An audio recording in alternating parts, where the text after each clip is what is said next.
এবার সায়েন্স নিয়ে পড়বেন, তো উচ্চ মাধ্যমিকের মধ্যে সাবজেক্ট বাড়িয়ে দেওয়া হলো। আবার উচ্চ মাধ্যমিকে 2 বছর লাগে, তো আগে ছিল 16, এখন 2, বয়স কত হলো? 18। এবার আপনাকে বিএসসি করতে হবে। বিএসসি করতে গেলে 3 থেকে 4 বছর, গড়ে 4 বছর লাগে। তো এখন 18 আর 4 কত হলো? 22। এরপরে করতে হবে এমএসসি। এমএসসি তে আবার 2 বছর ধরে নেন, বয়স কত? 24। এবার আপনি করবেন পিএইচডি। আপনার নামের আগে লেগে যাবে ডি আর ডট, মানে আপনি সায়েন্টিস্ট, আপনি বিজ্ঞানী। এখনো যদি আপনারে বলি যে একটা পাখি নিয়ে বা একটা ছোট পোকা নিয়ে গবেষণা করেন, তো আপনি বলবেন কেবল তো ডিগ্রি হাসিল করলাম, এখনো মহারত অর্জন করা হয়নি, এখনো মহারত হাসিল করা বাকি আছে।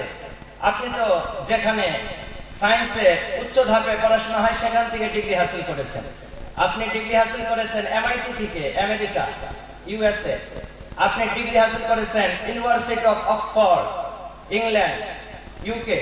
আবার ইন্ডিয়ার সবচেয়ে উচ্চ শিক্ষার যেখানে ব্যবস্থা আইআইএসসি, বেঙ্গালুরু, কর্ণাটক।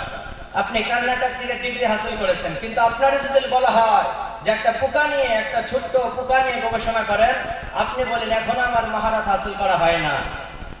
তো আপনি আরো 10 বছর নেন, গবেষণা করতে থাকেন, মহারত অর্জন করেন। তো আগে ছিল 29, 30 ধরে নেন, এখন 10, বয়স কত হলো? 30 আর 10 কত হয়? 40। এখন আপনি একটা ছোট্ট পোকা নিয়ে গবেষণা শুরু করে দিলেন, 1 বছর যায়, 2 বছর যায়, 3 বছর যায়, এমন করে আরো 30 বছর শেষ। আগে বয়স ছিল 40, এখন 30, কত হয়ে গেছে?